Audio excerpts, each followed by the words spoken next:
I don't know if I'm the only one, but this is maybe the day of the week that I most look forward to. Is anyone else like that? Yes. Yeah. Very much so. Like after a long week, you got the weekend to do some other stuff. Yeah, get some rest and so on. So that is why today we sound like this when we say it's Friday. Good morning, guys. How you doing? Over there. Give thanks. Yeah. We're here. Boss it. How you stay? Yeah. Hold on. Up and going. That's right. Jody, what going? What about, Yeah. I give thanks. You never have to go so hard still, With what? The blouse are shot. Yeah, man. True. So we're here to take care of Bridge Nation. And that's a whole heap of, a lot of people. Have you done a count? I tried. Numbering in hundreds of thousands, millions, I would say. Actually. I mean, when you add all that we have here in Jamaica listening to us, and then let's just take New York and the tri-state area through Irish Jam Radio. That's another several million households and offices. Right. Where else do we go? And then we'll go UK, London, and then you have us in Canada. Yeah. Right. I mean, most of the people are listening at Dubai. Yeah, man. Right? Yeah, man. Oh, you know what's up? Bye. That's a no-brainer, really. We're all over. We're all over. So we are live in Jamaica on 99 on the FM band, and we are streaming at www.thebridge99fm.com. I got a call on my way down to work this morning, and through serious agitation yesterday, subsequent to our interview at 7 o'clock about the Mr. Hilton who had tendered his resignation at the Transport Authority, I'm getting it from a very good source that he has the possibility is that he has withdrawn that resignation letter. And if that is the case, then it means that a lot of people are very, very happy, because I understand throughout the day yesterday I was getting updates, and I understand that several taxi operators and bus drivers and justices of the peace and wrecker service people, all of them were going over to the Transport Authority to sign that document to say, we want Mr. Hilton to stay. All right. And by the end of the day, it looks like he has given some thought to it, and he might very well be staying in his position. Well, that brings a lot of smile to a lot of people, I tell you. I can say this to you. I've never met the man, but the effort from everybody, me who are going to go sign it. It seems like he's doing something good and pleasing a lot of people. Doing something good, Yeah. and it also shows the strength in unity. Absolutely. And the power that we have as Jamaican people. So we really need to look into this. We need to look into it. Lessons to be learned. Right now it's time for WTF. What the fact? Now listen to this, Bridge Nation. There's a 50% chance that in a group of 23 people, 2 will share the same birthday. Due to probability, sometimes an event is more likely to occur than we believe it to. In this case, if you survey a random group of just 23 people, there is just actually about a 50-50 chance that 2 of them will have the same birthday. This is known as the birthday paradox. Don't believe it's true? You can test it and see the mathematical probability in action. The birthday paradox, also known as the birthday problem, states that in a group of 23 people, there is about a 50% chance that 2 people have the same birthday. I find that a little startling. If they had said have same birth month, I could maybe understand that, but I can't recall that many times running into persons who share the same birth date with me, even if I'm in a group of even 40 people. Yeah, no. I don't know more randomly try it, with this COVID thing, but just find 23 people just randomly like that. But I mean, okay, them say try it for yourself, peeps. Yeah. So maybe if you just find 23 random persons, someone will share a birthday with you. You might just end up in the birthday paradox. Birthday paradox. It sounds cool still. Yeah, I think close. But, even honestly, if you try, I don't think it's that accurate. So the fact that I reach it oddly. No, I doubt that. I'm thinking that if it were the same birth month, then you'd have a better chance. Yes. But the same birth date. Yes. I mean, I through the years I've met maybe 4 people who share the same birth date with me. Like I only know one. The month, group Richie, setting. Honestly, the month you and both of you are correct. The month. You'd find people in that. Of course, that's easy. Yeah, man, that's easy. September, man. That's easy. June, Well, to the chances of you alone born on a day still. That's if you think about that. In the hospital, just one baby born upon this day, so it's possible. It's true. There's a possibility. Whatever, all the facts that we share with you here, though, are in facts. fact, and the truth is that, as we are saying, 50%. There is a 50% chance. Remember that. That's the operative word. That in a group of 23 people, as many as two, will share the same birthday. All right? Take that with you, test it out today, and let us know if it works the way we said it. All right? That was What the Fact. WTF. That's where we're at right now. It's time for the update, first of the morning. We've got a couple of stories that are out there in the space, and we'll give you the very latest that we have on them. First off, Jody has got one. All right, thank you, Richie. So Chris Brown shares why Beyonce is his dream collab. Oh, no. He says that this would be dope. Oh no. Oh no. I don't know if that would have me I now, doubt Chris. it. But alright. For several reasons. Yeah. Chris Brown has collaborated with many artists. The biggest name I can think about: David Guetta, Lil Wayne, Kid Ink, Rihanna, Jordan Spark. That was my favorite song. Nicki Minaj, DJ Khaled. That for Rihanna. Why? But they did. I'm just saying. I know, but I mean. Hello. Oh yes. Yeah. But the artist, however, says that his bucket list is a collaboration with Beyonce, one of the biggest artists in the world, as we all know.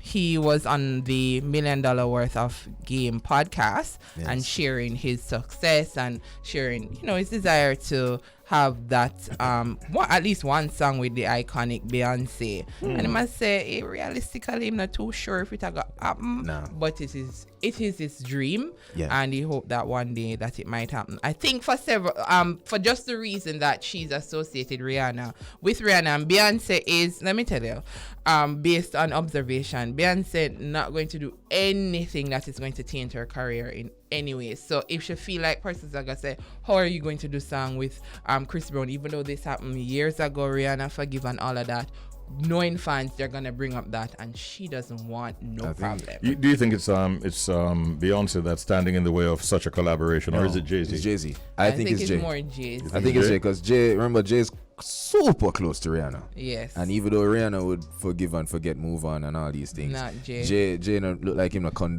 condone what Chris did back then, and him still not condone it right now. Right. And I think Jay was one of those voices that really put Chris in trouble back in the day. Like it was problematic already, but when Jay-Z came out and said, "Yo, cut off this youth," that's basically what him said. Was cut this youth off from the game.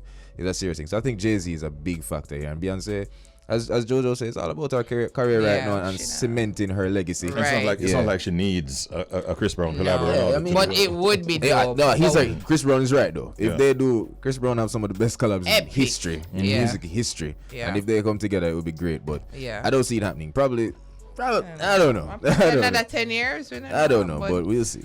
As they say, never say never. Never say never, for real. But nothing, no. I think Rihanna and Chris will do a collab before Beyonce and Chris. Exactly.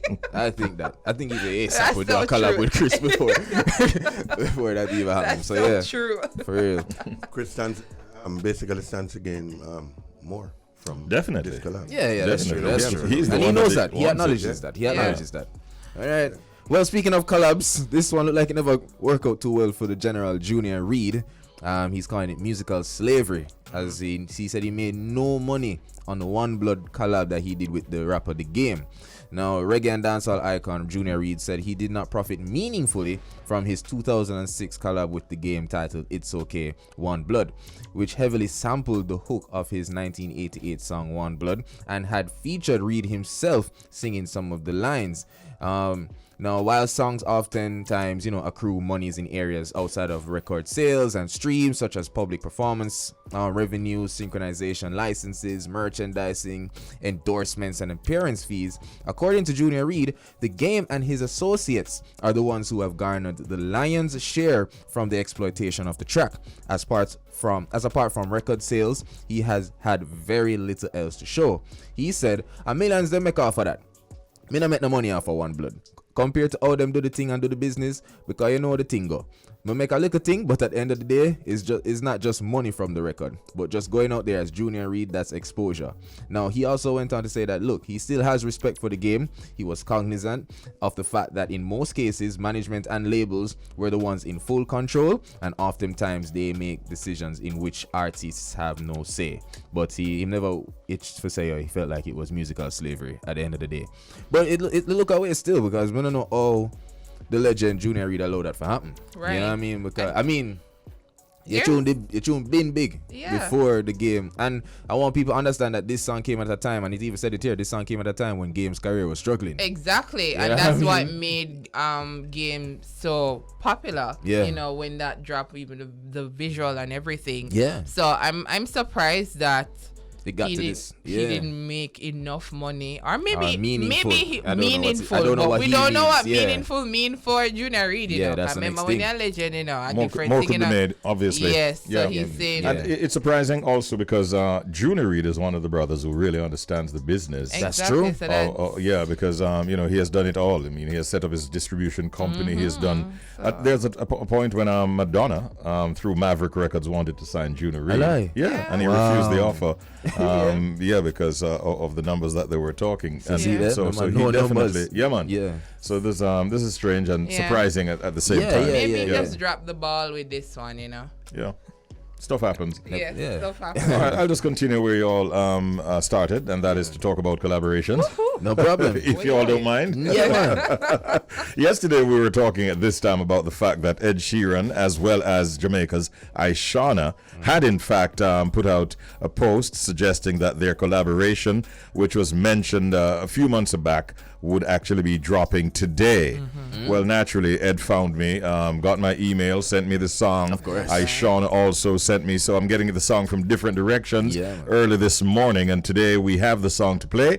It's actually called Brace It. So you can brace yourselves for this. Ed Sheeran said, he loved her cover, Equal Rights, a cover of Shape of You. And he also went on to say in his caption, I love her and loved working with her. Brace It comes out today, Friday, and I hope you all love it too. That is what he said. All right, it's time now for two features. One is our proverb of the day, to be followed by our pet peeve of the day. That's right. Okay, so our proverb of the day: on a same day leaf, drop it rotten. Oh, On a same day leaf, drop it rotten. Yeah, I mean, scientifically speaking, yes. I Yeah. understand that, but, Right. but in terms of the proverb, my loss. rotting process doesn't start immediately. So, Yeah. one bit of misfortune does not mean total destruction. Ooh. Oh. All right, Ooh, that's powerful. So one piece of something go wrong, you feel like the world has ended, your life is done. No, no. On a same day leaf, drop it rotten. Yeah. Makes sense. I like it. I like it. So I agree with this 100%. Whether it be the leaf or your life, trust me, you'll be fine. That's true. All right, so the pet peeve are things that others do that you might find annoying, irritating, or even upsetting. And I have a pet peeve that I wanted to share from last week. I'm gonna remember this morning. Oh, jeez. No, I'm a big girl, not only in body mass but mental, right? Yes. So one of the things with me is that I always sit at the back of the vehicle. All right. Yeah, always. That's me, unless of course, somebody drive there, still at the front. But other than that, taking public transportation, taxi, for instance, and I realized that taxi men are always upset with me because they want me to sit next to them. Really? And I'm like, sir, first of all, I don't want to sit next to you, and I always sit at the back. So it's almost like they have a problem. They think that I'm being them hype or, to the, and I'm like, no, I'm more comfortable sitting at the back because I'm going to squeeze up at the front and I have more room space at the back to sit down. And I even feel safer at the back. Okay, So cool. why are you forcing me to sit next to you or Almost getting forcing yourself on upset? you. Yeah, no, like I'm getting upset. I don't want the chance of even your elbow rubbing against me, sir. So, is it a case where it was just you and him in the vehicle at the time and you just choose to go at the back? Right. Yeah, man. Taxi man, I have a problem with that. I know Yeah. they must say what kind of chauffeur thing. But right, but that you're you are. exactly, Yeah. and it's not a hype thing, but I have to protect myself, and I also want to be comfortable. I paid my money. It happens when you're the first passenger in the vehicle. Man, Right. most times, and even when for the most part, I don't really travel with persons, so I take a call a cab or so. They still have a problem with that, and I'm like, excuse you. What I've realized though, like in terms of like if I'm supposed to do that as a man, they feel threatened by it, which I can understand that. Like if I just make the decision to sit behind them, so I can understand that. But I don't know what's the mentality with women when women choose like, to do that. why are you forcing me to sit next to you? And it's like you're making me uncomfortable. Not that I go around the front, but I'm just like, you're making me uncomfortable, and I am a paying customer, and I choose where I sit in this vehicle. And it's a pet peeve of mine, because what are you saying to me, that I have to sit next to you? I've sat in the back of vehicle, and the don't know how the man and reach my knee. What? Sorry, I was like, sir, right now I'm confused, because me fix the hand, please. Because we both need to reach home alive. Fix the hand, please. So that's a pet peeve of mine, and I just wanted to share that. And I just want to say to ladies, don't be afraid to stand up for yourself. And if that's where you want to sit at the back, sit at the back. And if they don't want to carry you, find another taxi. I understand where, like if it's a male and they might wonder whether or not they'll be attacked and so on, but I can't quite see the reason for you doing that with a female. Not more than an ego thing. That's all I can say, pretty lady next to them. There's no a job, ego. professionalism at the end of the day. Be professional, about it. So that's all right. Taxi operators out there, come on, man, you can do better than that. All right? Yeah. Now, the National Gallery of Jamaica, which is a division of the Institute of Jamaica and an agency of the Ministry of Culture, Gender, Entertainment and Sport, we understand that they'll be staging an event. They call it Kingston Biennial 2022 Pressure. And this is being done in association with the Ministry of Culture, Gender, Entertainment and Sport. It's an exhibition that will feature artworks by 24 local and diaspora-based artists. And Miss Silent, who we mentioned earlier, Roxanne Silent, will no longer remain silent on the issue, as we welcome her as our guest. She is the acting senior director of the National Gallery of Jamaica to tell us more about this upcoming exhibition. Good morning, Miss Silent. How are you today? Good morning, Richie. Good morning to your audience. I am fine, thanks. So glad you could join us. We also have Shells here with me in the studio. Morning, Shells. Hi, good morning, Miss Silent. And I have a bone to pick with you at the end of the program. Oh boy. All right. Looking forward to it. All right. So, Miss Silent, big things are coming up. What is the Kingston Biennial 2022 Pressure? What is it? All right. It's an exhibition that will look at how persons, in particular artists, react to the Jamaican idiom of pressure. As you know, it has the capacity to both break and forge us. So it will be showcasing works of art that show how the psychological and emotional pressures of lockdown, the recent pandemic, with the lockdown and the restrictions, how they continue to shape artistic representations. And not only with the pandemic, but like with migration, that's how we have the diaspora artists being tied into the exhibition to look at, how migration and what they encounter when they left the island has impacted their vision. Does the exhibition include in any way any film or documentary type presentations? The media is varied, so we'll have installations that will have both video or just sound, audio, visual. It's installations as well where you are interacting with the space, and it will help to evoke emotions. People will be able to identify with it. So it's a mixed bag. It's very exciting, and the persons, I'm sure, will enjoy what is presented. Agreed. Ms. Silent, why is it important for Jamaican people to come to the National Gallery on Sunday to see this exhibition? All right. It opens on Sunday, and it will run to the 31st of December. So they don't really have to packing everybody, although we welcome everybody. Right. We miss our patrons because we were closed for so long. But the opening function, it presents the exhibition, and it creates the vibe and the atmosphere that will, continue with the exhibition until the close. It's an opportunity for persons to see the artists. Some persons just have been hearing about artists for years.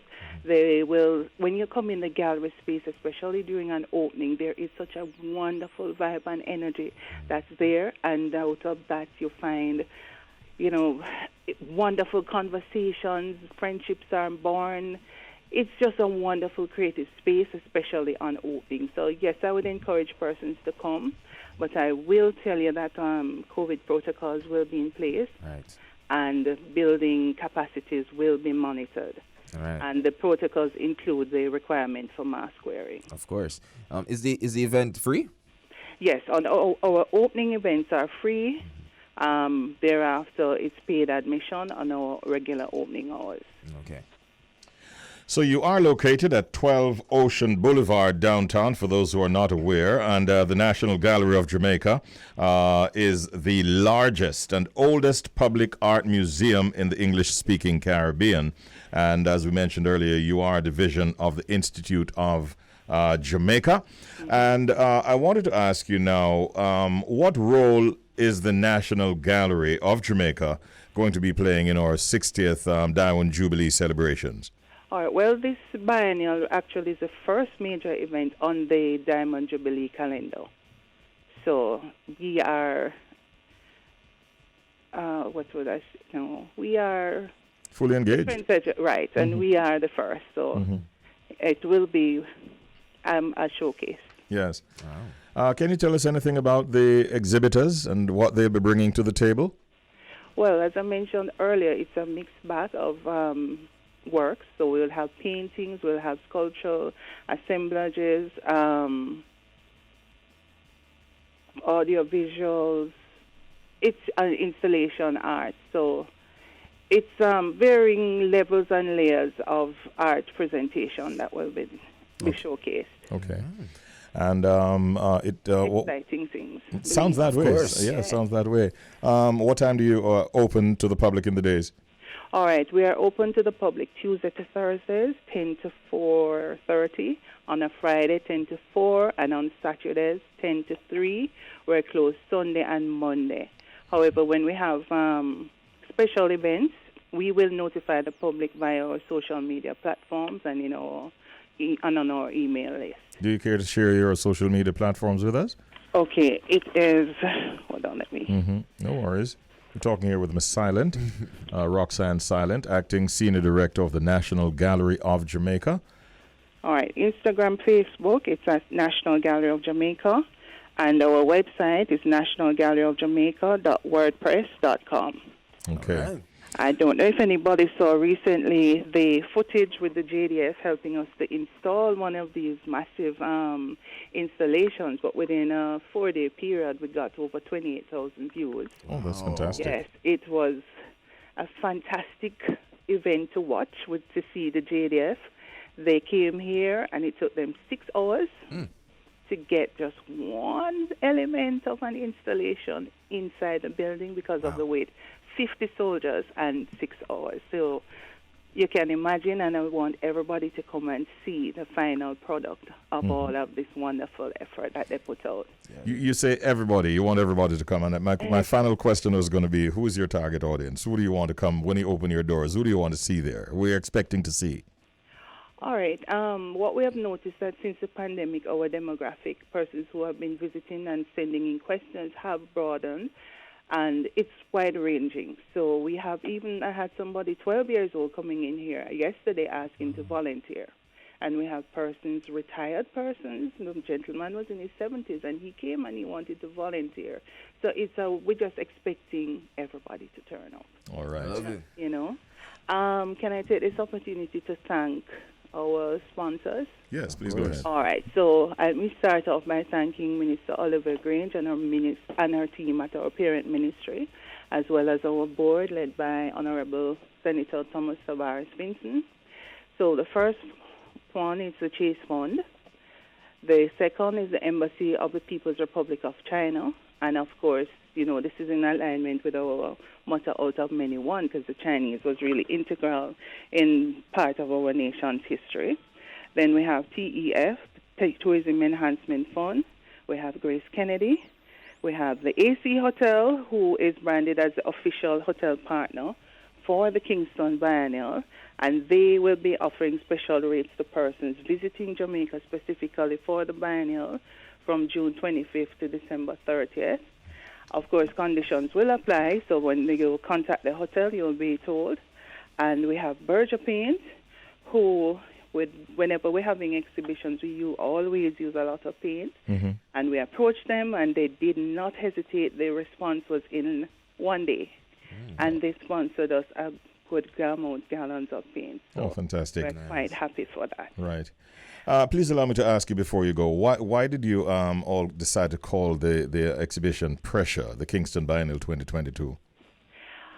All right. The whole thing is looking at how Jamaicans respond to, it's an idiom, and it has the capacity to break or forge us. So you see pressure all around us in our daily lives, relationships, sports events. Pressure is just really at the heart of what ultimately makes Jamaicans a force to be reckoned with globally. Yes. And it's an interesting topic to explore visually. Okay, got you. Love it.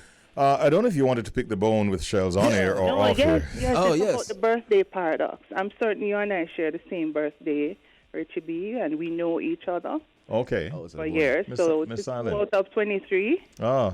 We have been the two in 23 for quite some time whenever we interact. Alrighty then. Yes. That's a perfect reminder at the very end. So, so the facts are facts. Yes. As we carried them earlier.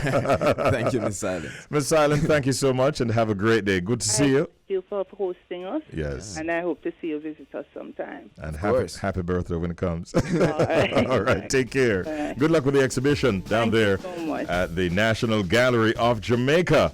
Roxanne Silent is the acting senior director, and it was our pleasure having her with us this morning. That surprised me at the end.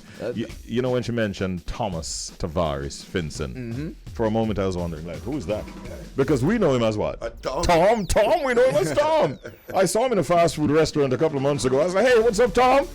So when she mentions Thomas, I'm thinking of a different person. And then it hit me that she's talking about Tom Tavares Finson. Morning, Mr. Tavares Finson.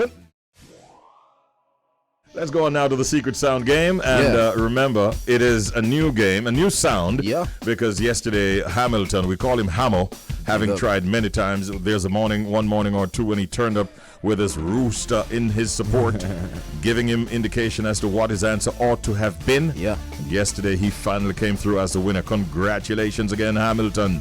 But who will win this new Secret Sound game? I know it's a new one, so you're going to listen carefully and see if you can identify this sound.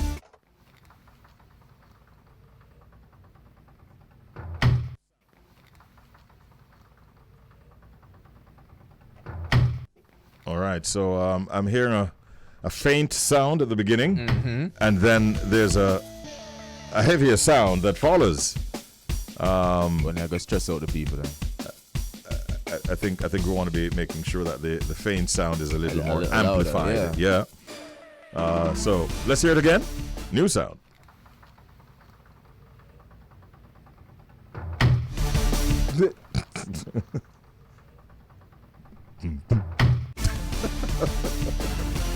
That's it. That's it. What sound is that? I don't expect them to call this morning. That one seem easy. It seems easy? Yeah, I think once we amplify the beginning there. Yeah, we need to. People are going to get it. But it sounds, the last part sounds simple. I don't know what the beginning is. But yeah, it sounds easy. But I don't want to say it wrong. I don't want to give nobody the answer. Or my answer. You know exactly how to amplify the beginning of that sound, right? Yeah, man. Yeah, because you're doing that right up your street. Yeah, man. You know, we got, man, we have an idea. Yeah. So we're going to make sure that the first part of the sound is amplified so that everybody can hear it from start to finish. Yeah, man. But just to let you know that we did have a winner yesterday, and that is the sound that you'll be hearing going forward. Think about it, And then on Monday, we'll start taking... What? Call already? 2 calls. What the hell? All right. Hold on, play it again there, Adley. Because people still feel that they want to try. Check it out. Okay. All right. All right, let's all go on. Morning, caller. Welcome to the Secret Sound Game. Good morning. How are you? We're good. Is it Talis? Yes, it is. Morning, Talis. Morning. All right, so Can I hear it again, please? All right, one more time. No problem.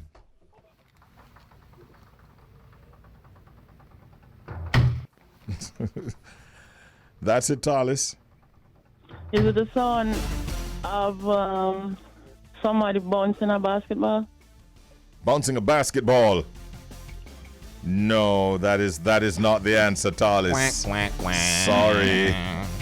Good try. Enjoy the rest of your days, guys. All right, no you problem. too. Much love. You hear? All right. And caller. people are already trying again. So let's get another call up in here. Good morning. Morning. How you doing? Good.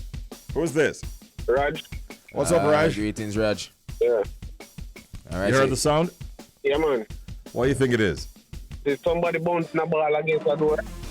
Someone bouncing a ball against a door. Nah, that's... Sorry. Good try, Raj. You know the thing, though. Sorry about that, Raj. Have a good day, son. All right. Well, let's just say Monday you'll be hearing it again at 7:30. And you'll get a chance to try one more time in our Secret Sound game. We do have a guest, and it's an interesting individual. Yeah, so we have a multi-talented recording artist, Daniel Prophete, a.k.a. Prophete, who is getting the summertime with his upbeat hit Prophete on Top. Originally raised in Haiti, Prophete was always surrounded by a variety of genres and artists like Nat King Cole, the Platters, Michael Jackson, Bob Marley, and most of the heavy hitters in the American music industry. Now, he puts his own twist on a culmination of musical influences, getting listeners out of their chairs and onto the dance floors from the very start. So we can tell you that Prophete launched his musical career as a guitarist in the year 2010 before making the decision to fully pursue his path in 2016. Well, he obtained also a bachelor's degree in music business performance from UMass Lowell in 2016, and later he became an alum of the world-renowned Berklee College of Music, where he graduated with his master's in music production, technology, and innovation. That deserves a big round of applause. Come on now. And on that note, we say good morning and welcome, Prophete. How you doing, sir? Good. Thank you for having me, guys. Yeah, you're a very accomplished gentleman. Congratulations on all of the successes you've had. You've studied well, and you've done well in general. Congratulations, sir. Yeah, man. Thank you. I appreciate it. Yeah, it's been a long road, but we're here. We're still pushing. We're still doing it. Thank you so much for having me, man. Yeah, man. It. Berklee. You guys are actually my first interview, so ever. So. Really? Wow. Okay, cool. Yeah, it's an honor, bro. It's an honor. Well, as an alum of Berklee College of Music, man, that puts you in a different level of respect from where we sit. What was the experience like at Berklee? It was great. I actually was in Berklee, Valencia, which that's where they do all their master's program. When I got accepted, it was one of the best things to happen to me in my life at the time. It was like, oh my God, I just got accepted into Berklee. And I'm going to Spain. And then when you get there and, when you get accepted there, you're like, oh my God, yeah, I'm great. And then you get there and then you meet a bunch of other artists who are as good, if not better than you. And it's like a wake-up call. Yes. Okay, I have more work to do. You know what I'm saying? Yeah. What is your course of study, and what can you tell us about some of the things you covered in your study? Which one, at UMass Lowell or Berklee? At Berklee, yeah. So at Berklee, I had the chance to do basically like music production seminar. There was like recording classes with like the world-renowned God, I'm blanking right now. Sorry, it's kind of early for me. Oh my God, what's his name again? Yeah. But he's a very kick-ass like recording person. My professor. And then we took Ableton classes, Pro Tools classes. We learned about like miking techniques and recording techniques, arrangement somehow. We did like some synthesizer classes to learn like analog synths and stuff like that. Some visual stuff. So a lot of the visual stuff that you guys see in my Instagram, learning how to like properly place slides, take photos. I learned at Berkeley. So it was quite of like a diversity, like diverse stuff like that you learn from there. Okay. All right, cool, bro. So we know in the Caribbean, and I'm not sure if it's the same with a Haitian background, but I know definitely a lot of Jamaican artists share something similar with their background story, where their parents, when it came to them deciding to do music, they weren't really on board at first and stuff like that. Was that the case with you? Yes, sir. 100%, man. 100. I'm the living proof of that. But yeah, that wasn't the plan. I mean, at least that wasn't the plan for me. So you guys know about the big earthquake that happened in 2010, right? Yeah, yes. So yeah, so basically, I'd like to kind of give credit to that in a way, because the plan was to come to the U.S. and then study and then go back to Haiti to kind of work. But then I got to the U.S. I started like living with my cousin, and he's a musician and a producer, artist. And then I went to one of his gigs and I got inspired. Oh. And that's when it kind of like, and I started being like, oh my God, this is pretty cool. At first it was like the girls, it was like, oh my God, there's like a bunch of girls calling his name. I want that. Of course. Cool. Of course. Yeah. So I picked up a guitar and then I started learning. And then the more I learned about guitar and performances and started performing on stage and seeing the effect that I could have on people, or I was having on people, I was like, oh wow, this is cool. Like, it made me feel something that nothing else has ever made me feel before. Yeah, I get that, bro. And then I started studying, like I started with hospitality management. I went to school for 4 years. I got my bachelor's degree in hospitality management from FAU. Yeah. And then I was working full time, was making good money, but I hated my life. I was like, this sucks. Like, I'm making money, but I feel I have no soul. Where's the purpose? There's no exactly. I was like, bro. I wake up every day, do the same thing. This sucks. Yeah, bro. And then I was like, you know what? I'm quitting. I called my mom. I was like, I'm quitting my job. I'm going back to school for music. Wow. And she cried. She was like, oh my God, this is never gonna end. I'm gonna be taking care of you forever. Why are you doing this? I'm like, if I stay at this job, like, my life will suck. I do not want this for myself. Life is too short to be unhappy. So I need to do something that's gonna make me happy. Respect. And then little by little, I got to UMass. I got scholarships right from the get-go, which never happened before. And I guess she started to see, oh my God, like, maybe this is meant for him, because he never had scholarships before. And then I just kept pushing, going to Berkeley, coming to LA. I just kept pushing. I just keep pushing, So. Yeah. From where you sit right now as we speak, would you say that you made the right decision to delve into the music the way you have? Oh, 100%. 100%. It's been rough. It's been very tough, but I would not trade this decision for nothing. I would do it over again. Yeah. I would redo it. How do you describe the kind of music that you do? And I mean, I know you're coming from a background where you were a guitarist before you became a recording artist. What kind of music are you putting out these days? So I'm kind of into a lot of stuff. Reggae being one of them, actually. I have a song. It's called La Vie Haiti, which stands for Life in Haiti. I'm a huge reggae person. I do bossa nova. Love bossa nova too. I've been getting a lot into Afrobeat like since last year, so that's hence on top. Also like R&B, like alternative R&B. People like Daniel Caesar, John Legend. So I have like a variety of artists that kind of influence who I am and what I like to do. Because I don't like putting myself in a little box. I tend to do like different genres, and that make me happy. I just like, if I feel like right now, let's say I'm composing right now and I feel like it's a reggae, then it's gonna be a reggae. I'm not gonna be, no, this needs to be this. No, it needs to be whatever it feels like it is to me at the moment. Basically. Respect, bro, respect. Now I have to ask this question, Prophet. Are there any artists you'd like to work with from Jamaica? Ooh, Coffee. Coffee. Yes. Why Coffee? She's amazing, man. Oh my God, she's amazing. Bob Marley, if he was alive. Yeah. Definitely. Oh, Skip. Is it Skip? Skip Marley. Skip Marley. Skip Marley. Oh yes. Yeah. Oh yeah. That song with her.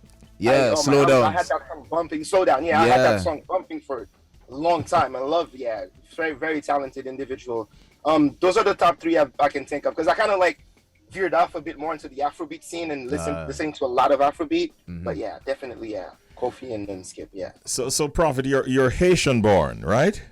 Yes. Are you as fluent in French as you are in English? Yes, I am, but my French kind of sucks at the moment. It's been a while. I never really liked speaking French. Yeah. Oh. But I was born and raised in Haiti, learned French, all my verbs and past tense, all that stuff. But that stuff is in my head is just okay. It's not consistent, but I am. Yes, I am. You don't have a reason to use it that much these days, Exactly. obviously. Exactly. All right. For persons listening who are interested in finding out more about you, what are your social media handles? So for Instagram, it's at Prophete, PROPHETE.music. I believe it's the same thing for Twitter, and then on Facebook it's just Prophete, just Prophete. On TikTok, I believe I'm not really super active on TikTok. It's at Prophete.music also. Okay, cool. All right, we're gonna play the one of the songs that we have here. I think that the title is in French. And my French is worse than yours. Yeah, you mentioned it earlier, bro. What's the title? Say it. What was it again? La Vie Haïti. Is that repeat? La Vie Haïti. La Vie Haïti. Meaning what? Cool. Life in Haiti. Yeah, life in Haiti. La Vie. Yeah. Oh. It means what? Life in Haiti? That's what it... Yeah, life in Haiti. Respect. Right. Basically, it talks about like how, a lot of parents kind of like have to do like a lot of things, like crazy things to Survive. Provide and provide for their families, basically. Gotcha. And Okay. Haiti is not always like the best country to kind of develop and fair to everyone. So that's basically what the song kind of talks about. Respect. Let me be the prophet for a minute. You're going to have a very successful career, and it was great talking with you this morning, Prophet. Enough respects, bro. I appreciate it. Thank you so much. We told you earlier on that we'd be having a very special guest in this segment. He has arrived in the studio, and we'd like to let you know that joining us at this time is the Chief Technology Officer at Hardware and Lumber, who happened to be one of the sponsors of Reggae Sumfest 2022. We welcome Mr. Gordon Webster to the studios of Bridge 99 FM. Good morning, Gordon. How are you doing? Greetings. Good morning. Good to be here with you and the team. Yes, man. Yeah, Respect. man. Good to have you as well. I just realized by looking at some notes that Hardware and Lumber is actually been in operation for over 90 years. Wow. Yeah, we have 95 years coming up next year, So Wow. That's a long time, Gordon. Yeah, before I was born. Obviously. Maybe before all of our ages combined. No, that might not be so correct. I think between you and I, we got that beat. Yes. But congratulations. The company has expanded. There are several branches right now. And you have, it seems, evolved, some would say, into, providing a suite of services. Tell us about your operations as they are today. Well, from the start, we're always about helping Jamaicans improve either where they live or what they grow. So that's everything that Hardware and Lumber has always been around that. Yeah. So we have 4 parts to Hardware and Lumber. So we have our H&L Rapid True Value, which is a home improvement store. So if you want to build it, you want to paint it, decorate it, that's where you go. So we have 10 locations across the island. Then we have H&L Agro. We have 5 stores across the island, and they focus on the Jamaican farmers. So from day one, we've always been there, helping you grow it, making it grow bigger, regardless of what you want to grow, Richie B. Yeah. I'm not in the questioning on what you're growing in the backyard. And you won't take the police over there. And then we have a wholesale division, Hardware and Lumber wholesale division, that we are one of the largest importers of lumber products and other things like that in the country. So we supply hardware stores, projects all across the island. When you're putting up the big buildings or you go to your corner store to buy lumber, you might be buying from us too. All right? Yeah. And then we have a newest member of the family, which is Regency Blinds. They joined us last year. Oh, really? Here in Jamaica, they make some of the best window treatments you can find. Whether it's blinds, awnings, they are the place to go when you want to make your house look good. Yeah. quite an all-encompassing group it has turned out to be.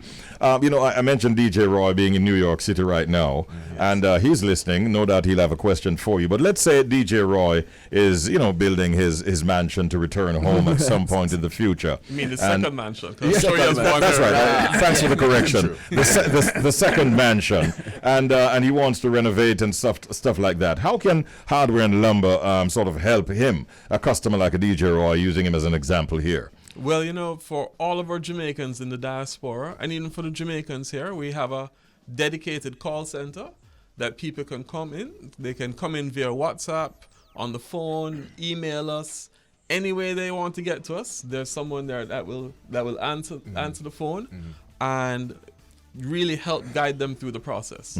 So, the usual thing is for Jamaicans overseas is, they send money home to, like what Roy's doing, send money home to build this second mansion. And somehow, some of our relatives and friends, they take that money that's supposed to build a house, and it magically becomes a taxi. Right?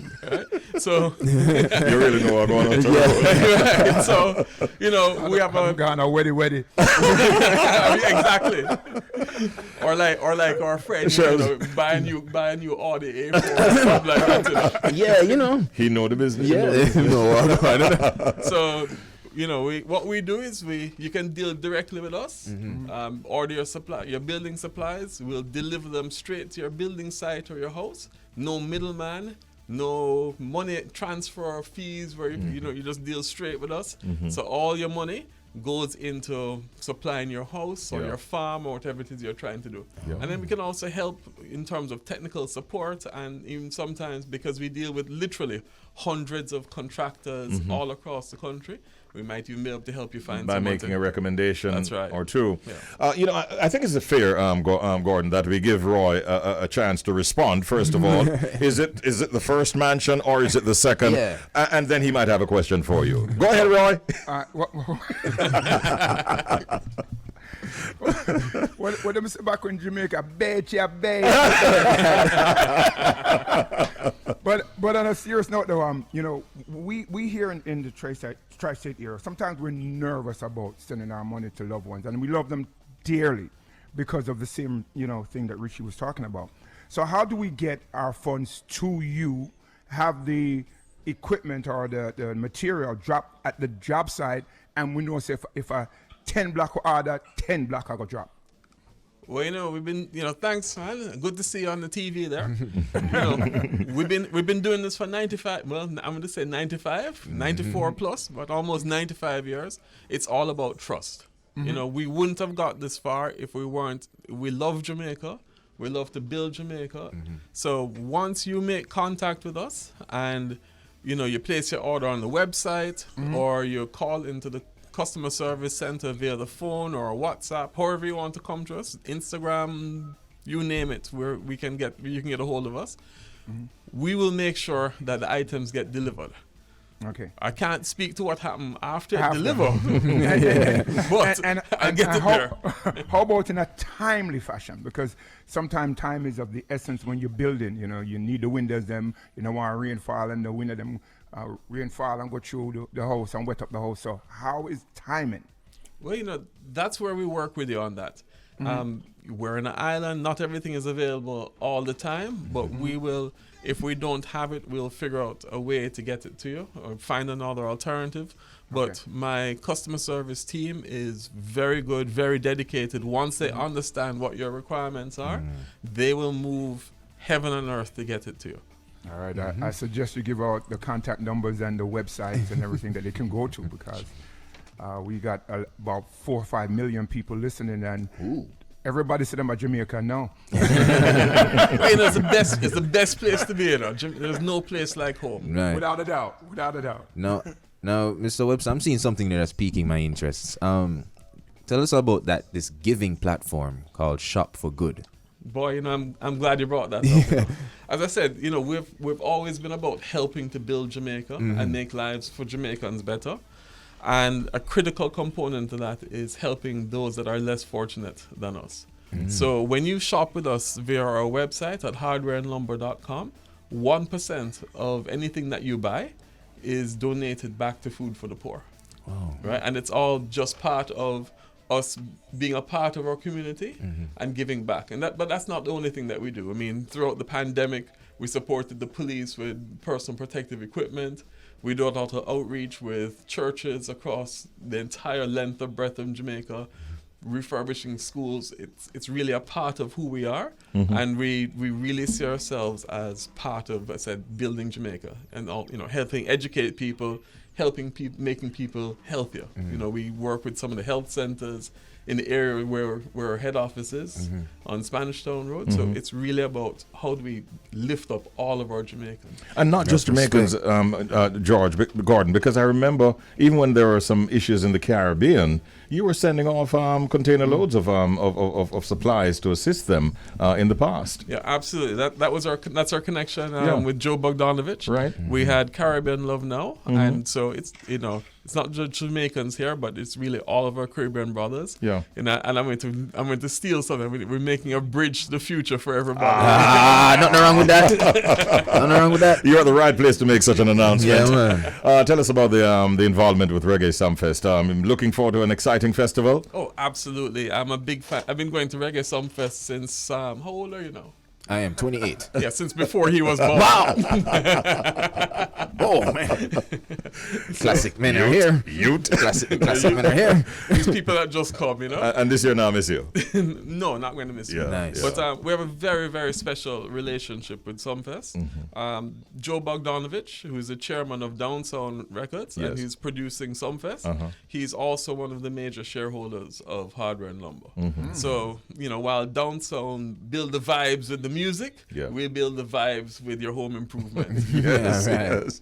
All right, listen, we're out of time, Gordon, but it was great having you in the studio, and we definitely look forward to having you sometime in the future again, and good luck with all of your projects. Big ups to all the branches, your 10 Rapid True Value branches. I usually go to Constant Spring Road or Manor Park, and so many people there know me, and I'd like to say hi to some people at your head office, including Modia, Miss Ricketts, and others. Great seeing you today, and all the best. Hey, but I can't go yet, if I can get 30 seconds more, because, as we talk about Sumfest, remember, go to reggaesumfest.com to get tickets. Yes. As well as we have tickets at our store, the same one you go to, Lane Plaza, Mandeville, Ocho Rios, Montego Bay. And Portmore, you can go in and get tickets. Tickets for Reggae Sumfest available at select branches of Rapid True Value. Yes. All right. Nice. Thank you so much for dropping by. He's the Chief Technology Officer at Hardware and Lumber, and that was a chat with Gordon Webster.